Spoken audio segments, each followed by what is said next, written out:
नमस्कार विद्यार्थी मित्रांनो, सर्वांचं maths concept by Satish sir या यूट्यूब चॅनलवर हार्दिक स्वागत आहे. होप सो आवाज, ऑडिओ आणि व्हिडिओ क्लिअर असेल तर हा व्हिडिओ सुरू करूया.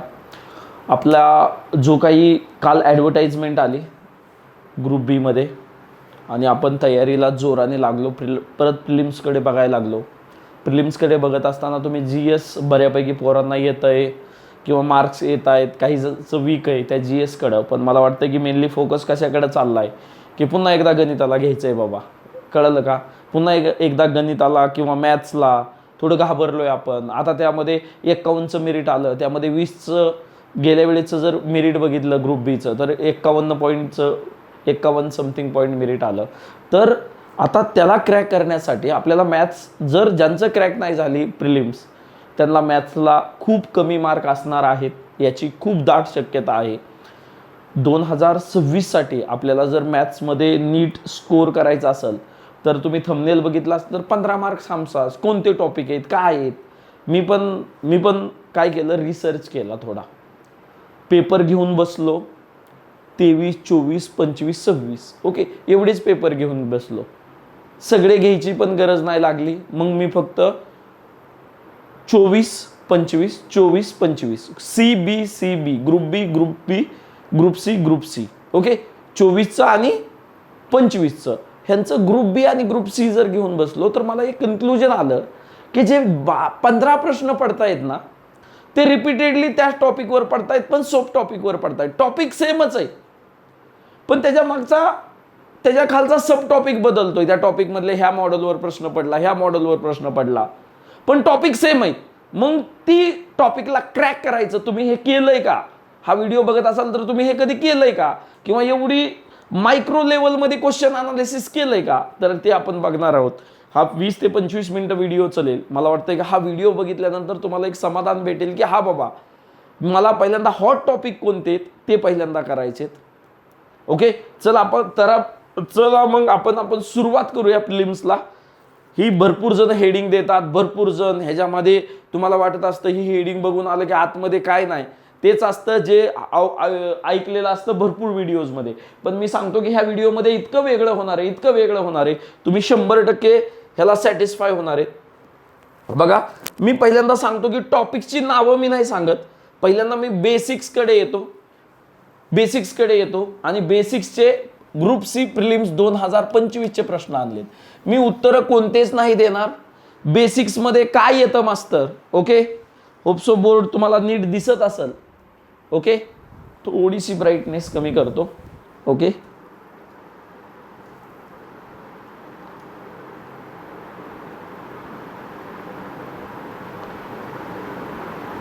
ओके, मला वाटतंय होपसो आता बोर्ड दिसत असेल, क्वेश्चन दिसत असतील. Yes, okay. तर हे जर दिसत असेल तर आपण ओके हां, चला. आमच्या इथं मी घरनं शूट करतोय, त्यामुळं मीच ऑपरेटर आहे, मी शिक्षक आहे, असं सगळी सुविधा आहे, त्यामुळं समजून घेता होपसो अंडरस्टँड करतो. ओके, सांगायचं तात्पर्य काय आहे, बेसिक क्वेश्चन्स बघितले. बेसिक्समध्ये कोणते टाईप प्रश्न येतात? ओके, अल्जेब्रा येतो. अल्जेब्रा म्हणजे A² B² जे 10वी पर्यंत आपण शिकलोय त्याला मी बेसिक म्हणतो. बेसिक म्हणतो. ओके, त्यामध्ये भागाकाराचा नियम येतात. ओके, लसावी मसावी टॉपिक येतो. आणि जे की सगळ्या टॉपिकला पुढचं जर तुम्हाला ॲडव्हान्स यायचं असलं तर हे तर यावंच लागतं. आणि चौथा मी फ्रॅक्शनल नंबर किंवा नंबर सिस्टीम म्हणतो. फ्रॅक्शनल नंबर किंवा संख्या पद्धती, नंबर सिस्टीम. ओके, हे 4 टॉपिक बेसिक्समध्ये म्हणतो. आणि हे जर टॉपिक येत नसतील तर तुम्हाला पुढचं मॅथ्स येणार नाही, कारण त्याच्यामध्ये सगळं हेच आहे. ओके, ह्या 4 टॉपिक म्हणजे ज्याचं फंडामेंटल आहे, म्हणजे थोडं तरी बेसिक मॅथ्स येत आहे त्याला हे सगळं येणार आहे. ओके, ह्या टॉपिक्समधले हे जे टॉपिक्स आहेत 4 ते 5 टॉपिक्स आहेत. अजून एक डिजिट म्हणून टॉपिक आहे, तो जर केला, हे 5 टॉपिक आहे जे बेसिक प्रत्येकाला यायलाच पाहिजे. मॅथ्स करत असाल तर मग नाही, हे नाही आले तर पुढं डायरेक्ट करत असाल तर मग पुढं तुम्हाला कन्सेप्ट बिल्डिंगमध्ये कन्फ्युजन होणार, तुम्हाला क्वेश्चन टॅकल नाही होणार. मॉडेल चेंज झाला की तुम्हाला क्वेश्चन टॅकल होणार नाही, याची गॅरंटी देतो. त्यामुळे ह्या बेसिक्सवर बघा, इथं एक प्रश्न, 2, 3 प्रश्न दिसत आहेत बेसिकवर. वारंवार ते कुठं फोकस करायला लागलेत, बेसिकवर. बघा फ्रॅक्शनवर 2025 ची जी प्रिलिम झाली, जस्ट प्रिलिम्स, त्याला 2 क्वेश्चनला अंकावर, 1 डिजिटवर प्रश्न, 1 सिरीजवर प्रश्न, हा तुम्हाला दिसत असेल तर तुम्ही एकदा रीड करून बघा. हा सिरीज, फ्रॅक्शनल नंबर सिरीजवर प्रश्न आहे, हा डिजिटवर प्रश्न आहे. भागाकाराचा नियम आणि डिजिट ह्या 2 टॉपिकवर मिळून क्वेश्चन, म्हणजे 2 ते 3 प्रश्न बेसिक्सवर यायला लागलेत. अजून बघू, 25 बघितला, आता 24 कडे गेलो तर 24 कडे गेलो तर परत अजून हा भागाकाराच्या नियमावर प्रश्न, परत हे अल्जेब्रावर प्रश्न, म्हणजे परत 2 प्रश्न रिपीट होत आहेत 2024च्या ग्रुप बी च्या प्रिलिम्सला. ओके, म्हणजे आपल्याला सांगायचं तात्पर्य काय आहे माझं ह्याच्यावरनं, जर तुम्ही बेसिक्स केलं 2024 आणि 25 ला जर अनालिसिस केलं तर बेसिक वरनं 2 प्रश्न येत आहेत. म्हणजे जर आपल्याला बेसिकचे ते 4 टॉपिक आहेत ना, जे प्रत्येक एक्झामला लागतात, आणि मी त्या टॉपिकवर, बेसिक टॉपिकवर एक सेपरेट बॅच पण काढलेली आहे. ओके, भरपूर मुलं मला जर फॉलो करत असेल आणि त्यांनी माझी बेसिकची बॅच बघितली असेल कुठनं, ओके, ऑलरेडी मी बेसिकची जी बॅच आहे ती पायाभरणी म्हणून होती, तिथं भरपूर जणांनी बघितलेली आहे. ओके, पण आता तीच बॅच मी फक्त 199 मध्ये मी माझ्या ॲपला ठेवली आहे. खाली ॲपची लिंक आहे, मॅथ्स बाय सतीश, एक कमेंट सेक्शन मध्ये पण तुम्हाला पिन केलेली दिसेल, तिथं आहे. ह्या ते जे टॉपिक मी सांगितलेत ना, त्यांचं डिटेल दिलेलं आहे, त्याच्या शीट्स आहे, ते सोल्युशन आहे, त्याच्यावर कशा टाईपचे प्रश्न आहेत, मग MPSCचे PYQ आहेत, SSCचे आहेत, वेगवेगळे एक्झामचे PYQ घेतलेले आहेत तिथं, आणि ह्या टॉपिक्सला कव्हर केलेलं आहे. हे बेसिक्स कुठल्याही एक्झामला जावा, पण आपण बोलतो MPSC बद्दल 2 ते 3 प्रश्न तुम्हाला क्रॅक्स होत आहेत आणि ह्याला विदिन अ सेकंड मध्ये सुटता येतंय. म्हणजे बेसिक केलं तर हे 2 प्रश्न, म्हणजे आपल्याला बेसिक केल्यावर किती मार्क्स भेटणार आहेत, 2 मार्क्स भेटणार आहेत. बेसिक करायला किती वेळ लागणार आहे, दररोज 2 तास दिलं तर 8 दिवसात तुमचं बेसिक कव्हर होईल, नीट इमानदारीने दिले तर. ओके, दुसरा टॉपिक आहे, जर बेसिक येत असेल, बेसिकचं तुम्हाला लसावी मसावी येत असेल, तर मी म्हणतो की टाइम अँड वर्क, नळ टाकी, टाइम अँड वर्क, नळ टॉपी, ॲव्हरेज, एजेस, रेशिओ, गुणोत्तर प्रमाण, हे 5 टॉपिक तुमचे झाले. का? कारण इंटरडिपेंडेंट आहेत ते, त्यावर अवलंबून आहेत हे टॉपिक. मग त्यामधला सगळ्यात हॉट टॉपिक कोणता आहे? Time and work. ओके, आणि जर टाइम अँड वर्क आलं तर नळ आणि टाकी, फक्त नळ आणि टाकी, कामाच्या ऐवजी टाकी लावलेलं असतं तिथं. ओके, काहीच बदल नसतो, काहीच बदल नसतो. हा दुसरा टाइप आहे. कधी कधी 1 प्रश्न, कधी कधी 2 प्रश्न दिसलेले आहेत या टॉपिकवर. ओके, 2024च्या ग्रुप सी ला 1 प्रश्न दिलेला आहे. ओके, नीट बघून घ्या प्रश्न, झूम करतोय. 2000 ग्रुप सी ला किती प्रश्न आलेला? 1 प्रश्न, काम आणि वर्कवर. ओके, काम, ओके, काम, काम, ओके, काम ह्या टॉपिकवर, काम आणि वर्क, टाइम अँड वर्कवर किती आलेला? 1 प्रश्न. 2024 ची जर ग्रुप बी बघितली तर इथं पण 2 प्रश्न आलेले आहेत. किती प्रश्न आलेले आहेत? 2 प्रश्न, प्रश्नासहित दिलेले आहे. क्वेश्चन पेपरच्या आयोगाचे स्क्रीनशॉट आहेत. ओके, 2 प्रश्न आहेत. बघा, अजून 2025 ला ग्रुप बी ला, आणि इथं अजून 1 प्रश्न पडला होता, मला वाटतं क्वेश्चन 82 वाच होता, नळ आणि टाकी ह्याच्यावर अजून इथं 1 प्रश्न पडला होता. जर ग्रुप बी बघितला आपण तर ग्रुप बी ला 2 प्रश्न पडतायत ह्या टॉपिकवरनं. किती? 2. आणि सी ला 1 पडतोय. ग्रुप बी ला किती पडतायत? 2 प्रश्न, आणि सी ला 1 प्रश्न. अजून 23 ला पण तसंच रिपिटेशन झालेलं आहे. ओके, तुम्ही जाऊन बघा, रिपिटेशन, सेम रिपिटेशन झालेलं आहे तिथं. त्यामुळे लक्षात ठेवा की सी ला आणि कोणत्याही एक्झामला जाऊ द्या, टाइम अँड वर्क हा आपल्याला इतका करायचा की त्यातनं मार्क्स गेला नाही पाहिजे. मग आपण काय करतो? 2 माणसाचं काम, 3 माणसाचं काम सोडून गेला, पुढचं काही करतच नाही, झालं तिथपर्यंतच करतो. मग त्याच्या पुढं चाललंय आयोग. आता जर प्रश्नांचं अनालिसिस केलं तर लेंथ वाढलेली आहे बघा. म्हणजे वेगळं विचारलं, ही सोडून गेल्यावर त्यांनी जॉईन केलं, मग ती सोडला, 2-3 स्टेटमेंटमध्ये गुंतायला लागलंय. त्यामुळे आपल्याला काय करावं लागेल? थोडंसं ॲडव्हान्समध्ये अभ्यास करावा लागेल. ग्रुप बी ला नळ टाकी आणि ह्याला 2 प्रश्न होते. परत 2025 ला ग्रुप सी ला जर बघितलं तर परत 1 प्रश्न आलता. म्हणजे आपल्याला टाइम अँड वर्क जर टॉपिक केला, आयोगाची जर एक्झाम देत असाल, ग्रुप बी आणि सी आपल्याला 26 साठी तयारी करायची असेल, टाइम अँड वर्क माझा हँड पाहिजे. माझा 1 तर मार्क कुठंच गेलेला नाही. जर आला, तुपात साखर मिसळली, तर 2 मार्क्स कुठंच गेलेले नाहीत, याची गॅरंटी मी देतो. अनालिसिस केलं एवढं, त्यामुळे तो प्रश्न येणारच आहे, आणि तो आल्या तो मारणारच आहेत आपण. ओके, म्हणजे ग्रुप टाइम अँड वर्क असेल तर तुमचा 1 मार्क झाला. असे मिळून आपले आतापर्यंत 3 मार्क झाले. आणि जे ग्रुप बी साठी करतायत त्यांचे 4 मार्क झाले. 2 जर प्रश्न आले तर किती झाले? 4 मार्क झाले. ओके, पुढचा जो आहे सरासरी टॉपिक आहे. काय आहे? सरासरी. ओके, अरिथमॅटिक अंकगणितामधला हा परत एक टॉपिक आहे सरासरी. जनरली बघितलं गेलेलं आहे, ह्याच्यावर एक प्रश्न आलेला आहे, ह्याच्यावर 100% एक प्रश्न आलेला आहे. ओके, 2024 ग्रुप सी जर बघितली, थोडस झूम करतो, 2024 ची ग्रुप सी जर बघितली तर 87व्या नंबरचा प्रश्न आहे. तो ऍव्हरेज वर विचारलेला आहे, मार्काचे ऍव्हरेज, वयाचे ऍव्हरेज. ओके, ही जर आहे 2024 ला ग्रुप बी ला 2 प्रश्न विचारले होते, त्यातला एक प्रश्न 2000 मी आणलेला आहे. एक तर प्रश्न हमखास आहे, एक प्रश्न हमखास आहे. ओके, एक प्रश्न हमखास आहे. परत 25चं जर आपण बघितलं, बघा 2000 परत ग्रुप सी ला त्या वयाचा प्रश्न आहे. संख्यांची सरासरी बघा, इथं इथं किती प्रश्न विचारलेत? 2 प्रश्न विचारलेत. 2025च्या प्रिलिम्सला ग्रुप बी च्या सरासरीवर किती प्रश्न आहेत? 2. टाइम वर्क वर किती प्रश्न आहेत? 2. संख्यावर किती प्रश्न आहेत? 2. म्हणजे 6 मार्क्स इथंच झाले हो, 3 टॉपिकच केले तर. पण फंडामेंटल ह्या सगळं जर यायचं असलं तर ते फंडामेंटल यायलाच पाहिजे, ते खूप महत्वाचं आहे. ओके, चला, म्हणजे आपले आतापर्यंत जर एकच मार्क धरला इथनं तर 2, 2, 4 आणि 5 मार्क झाले. 5 मार्क झाले. पुढचा अजून एक हॉट टॉपिक आहे, खूप महत्वाचा आहे, गुणोत्तर प्रमाण. खूप महत्वाचा टॉपिक आहे गुणोत्तर प्रमाण. हे लागून टॉपिक आहे. टाइम अँड वर्क, सरासरी, ratio proportion. Okay, ratio proportion आलं की ॲलिगेशन आणि मिक्सचर याच्या मिश्रणाचा प्रश्न पण ह्याच्यावरूनच डिझाईन होतो. हा टॉपिक केला की हा तुम्हाला ह्याच्यात थोडंसं ॲडव्हान्स गेलं म्हणजे एक पाऊल चाललं की लगेच तुम्हाला मिश्रणाचा टॉपिक पण येणार आहे. त्यामुळे रेशिओ आणि प्रोपोर्शन करताना मिश्रण ते जर कधी प्रश्न नाही विचारला तर मिश्रणावर तुम्हाला प्रश्न आयोगाने विचारलाय. जर ह्या टॉपिकला त्यांनी स्किप केलं तर मिश्रण ह्या टॉपिकवर तुम्हाला प्रश्न टाकलेला आहे. त्यामुळे हे 2 टॉपिक एकच आहेत, ह्याचे एक पाऊल पुढं म्हणजे मिश्रण आहे. Got it? चलो, मग आपल्याला जर बघितलं 2024च्या ग्रुप सी ला एक प्रश्न आलता, ग्रुप बी ला प्रश्न आला नव्हता, मिश्रणावर प्रश्न आलता वाटतं तिथं. ओके, आता बघा इकडं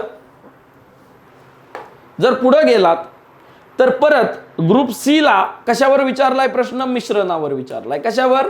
रेशिओचाच प्रकार आहे एक मिश्रण, एक टॉपिक आहे ॲलिगेशन आणि मिक्सचर, त्याच्यामध्ये येतो हा.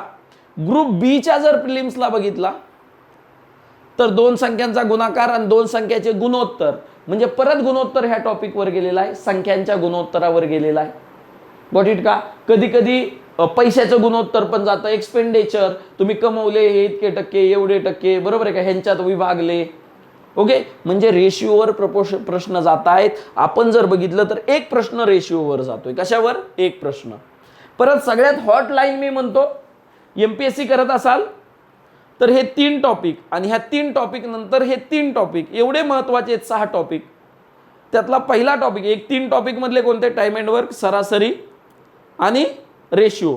वयोवारी, मी आतापर्यंत जर वयोवारीचा ट्रेंड बघितला तर 2022 ला विचारले, त्यानंतर वयोवारीमध्ये एवढं काही प्रश्न विचारले गेलेले नाहीत. पण वयोवारी सिंपल टॉपिक आहे. आपण बघतोय की आपल्याला 15 मार्क क्रॅक करायचे आहेत, मिनिमम टॉपिकमध्ये करायचे आहेत. कळालं का? तर आपल्याला जे क्रॅक्स आहे, ज्याच्यावर येतच आहे 100%, त्याला काम करायचं आहे. ग्रुप ए मध्ये ह्या टॉपिकला टाकलेलं आहे, ग्रुप बी मध्ये आणि ग्रुप सी मध्ये. ओके, असे 3 लेवल करूया आपण टॉपिकच्या आणि त्यानुसार पुढे जाऊया. ओके, ग्रुप ए मध्ये म्हणजे आपल्याला हमखास 15 क्वेश्चन हेतनं येणारच आहेत. हे टॉपिक केलं की माझं होणारच आहे, असं चाललंय आपलं. ओके, नेक्स्ट जो आहे तो पर्सेंटेज. ओके, टक्केवारी.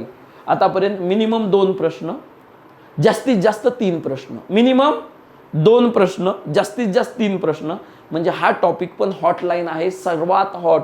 मी म्हणतो की मॅथमॅटिक्सचा बादशाह हा टॉपिक. हा आला की तुला नफा तोटा येतो, त्याला सिंपल आणि कंपाऊंड इंटरेस्ट येतो, त्याच्यावरचे क्वेश्चन इझी जातात तुला. पर्सेंटेज फक्त आलं तरी, तुझा त्याचा अभ्यास बी नसू दे तरी काढू शकतो तू. ओके, ह्या टॉपिकला त्यामुळं म्हणतात अंकगणिताचा बादशाह.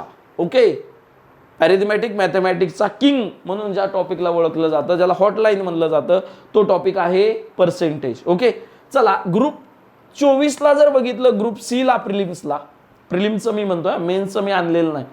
ओके, हे जे 2 टॉपिक आहेत, 2 प्रश्न आहेत ना, शिष्यवृत्तीवर असेल, इथं साखरेची किंमत एक्सपेंडिचर आणि खर्चावर असेल, एकाची किंमत कमी झाली मग उत्पन्न वाढलं. ओके, हे टॉपिकवर तेव्हा प्रश्न विचारले होते वेगवेगळे. ह्यात वेगवेगळे प्रकार आहेत प्रश्नाचे, जनगणना आहे, पॉप्युलेशन आहे, मतदान आहे, ह्याच्यावर वेगवेगळे प्रश्न आहेत. ओके, 2025ची जर ग्रुप सी बघितली, किती प्रश्न आहेत? 1 2 3 प्रश्न आहेत. किती आहेत? 1 2 नाही, एक प्रश्न डबल झालाय वाटतं, 2च प्रश्न आहेत. ओके, 2 प्रश्न आहेत. किती प्रश्न आहेत? 2 प्रश्न आहेत.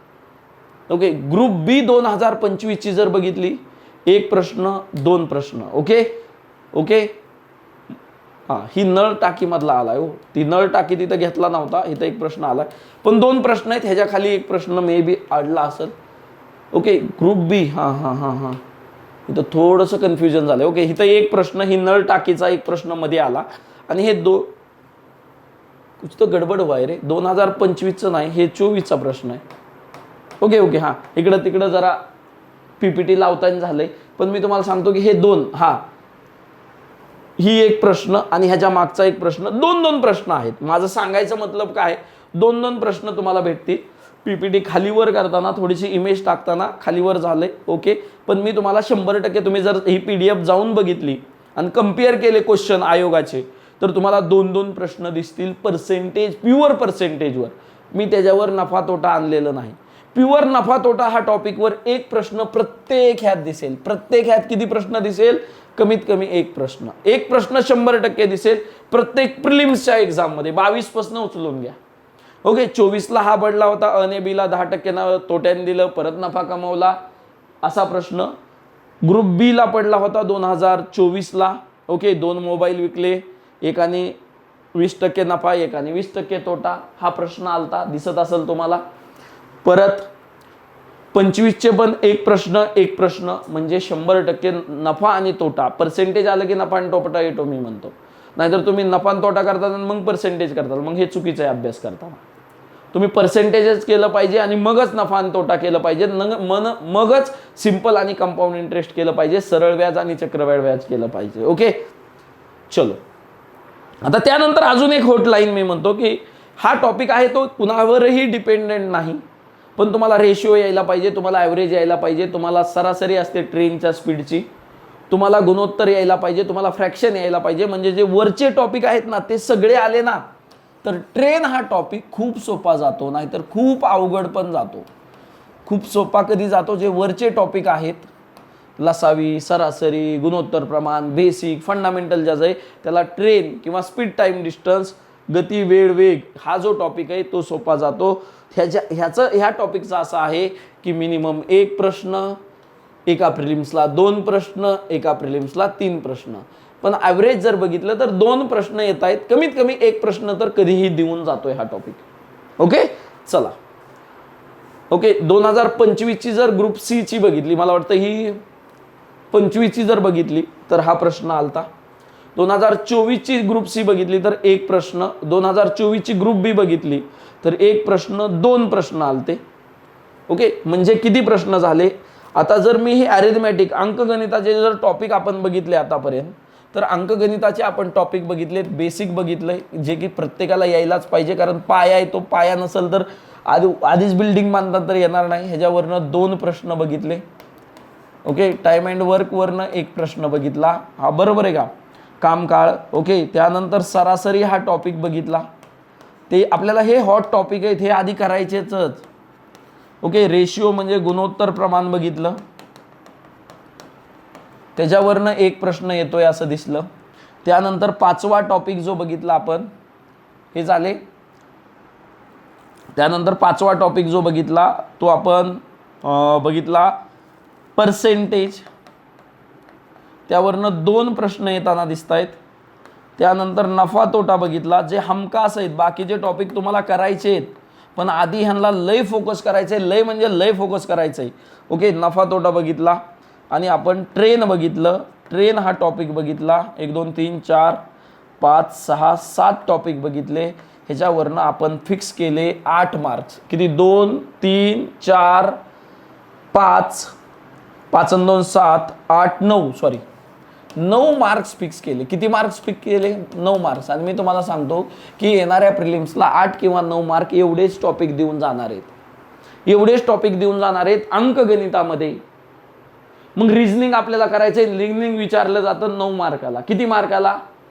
11-12 मार्काला अंकगणित पडतं आणि 9 मार्काला 8-9 मार्काला काय भेटतं? रिझनिंग भेटतं. रिझनिंग प्रत्येकाला येतं, प्रत्येक जण रिझनिंग मध्ये प्रो असतो. पण रिझनिंग मध्ये पण आपण आणलेलं आहे डिकोडिंग.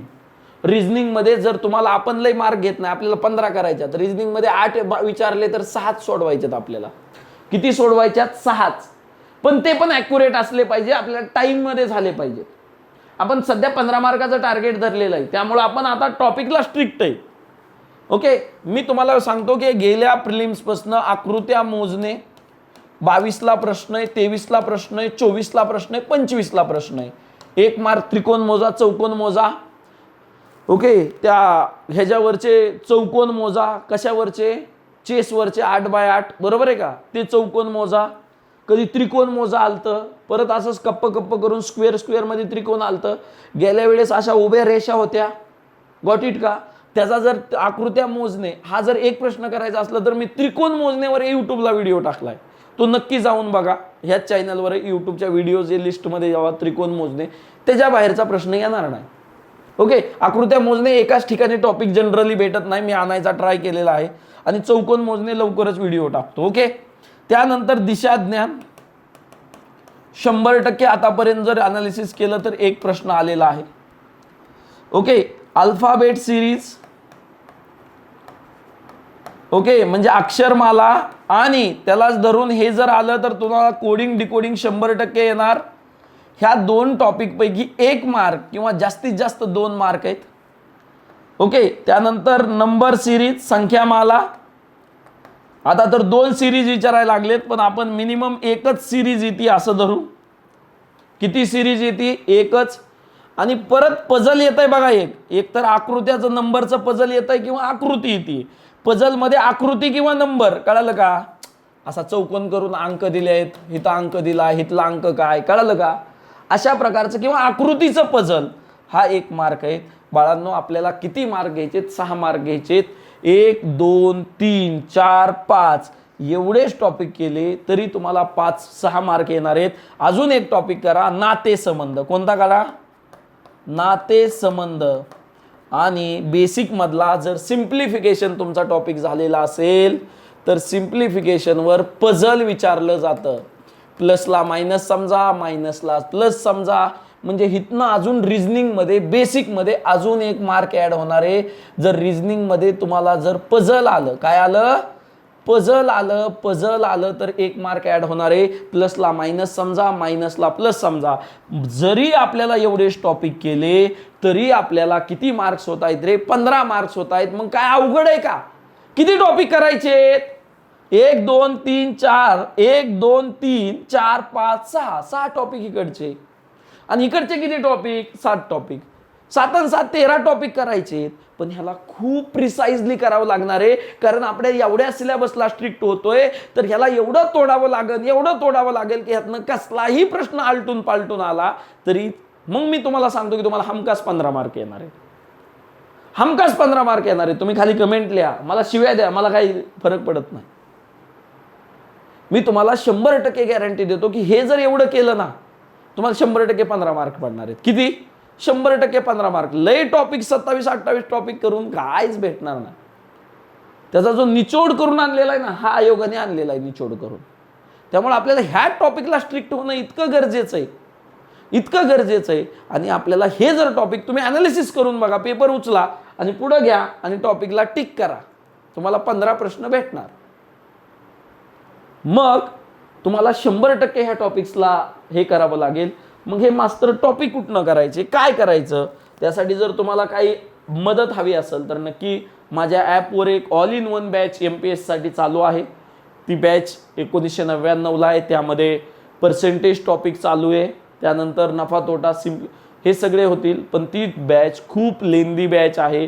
म्हणजे त्यामध्ये 3 शीट सोडून घेतलेल्या जातात. तुम्हाला तिथं प्रो व्हर्जन केलं जातं. क्लासरूमची वेगळी शीट आहे, MPSCची वेगळी शीट आहे. परत वर्कबुक वेगळं आहे. अशा 3 शीट जेव्हा सोडवताल तेव्हा त्या टॉपिकमध्ये तुम्ही प्रो होताल. पण मला वाटतं की एवढ्या डिटेलमध्ये तुम्हाला आता परीक्षा जवळ आली तर त्याचं एक सोल्युशन काय आहे, तर ती सोल्युशन लवकरच आणतो. एखादी MPSCच्या शीटवर, म्हणजे MPSCचं मी शीट बनवलेले आहेत की ह्या शीटमधला ह्या टाईपवर प्रश्न कितीदा विचारला आहे, ह्या टाईपवर कितीदा विचारला आहे, त्या टाईपचे क्वेश्चन घेऊनच सगळा पर्सेंटेज टॉपिक कव्हर केलेला आहे. 2010 ते 2026चे पर्सेंटेज प्रश्न 80 आहेत. तर ते 80 प्रश्न सोडून एक शीट बनवलेली आहे. ती शीट तुम्हाला मी ॲपवर देतो फ्रीमध्ये. मग तुम्हाला काय करायचं आहे, maths by Satish sir, okay, maths किंवा खाली आहे, ओके, प्ले स्टोअरला जाऊन मॅथ्स बाय सतीश सर हे ॲप सर्च करायचं आहे. तिथं मी दररोज एक शीट देईल. सध्या बनवायला सुरू आहे बॅकएंडला. दररोज एक शीट देईल. त्याचे जर व्हिडिओ असेल, काय लागत असेल तर नक्की मी तुम्हाला त्याचे अपडेट तिथं ॲपवर देईल, किंवा ह्याच्याबद्दल काही बॅच किंवा काय असेल तर. पण मी बेसिकची बॅच आहे. मला वाटतं जर तुम्ही सध्या बेसिक जर केलं नसेल, 2-3 मार्कची तयारी करत असाल तर बेसिकची बॅच नक्की घ्या. तुम्हाला जर प्रो व्हायचं असेल मॅथमध्ये, एकदाच करायचं आणि मॅथचा मला सगळंच एकदाच ही करून घ्यायचं तर नक्की माझी ऑल इन वन MPSCची बॅच आहे. ती कुठल्याही एक्झामला मला वाटतं 2 ते 2.5 महिन्यात ती संपेल बॅच, ओके. 2 ते 2-2.5 महिन्यात संपेल, कारण माझा कालावधीच 3 महिन्याचा बॅचचा असतो संपवायचा. परत तुम्ही कितीही बघू शकता, लाईव्ह लेक्चर सुरू आहेत, ओके. होपसो तुम्ही अंडरस्टँड करताल आणि होपसो ॲप डाउनलोड करून ठेवताल आणि चॅनलला नक्की सबस्क्राईब करा.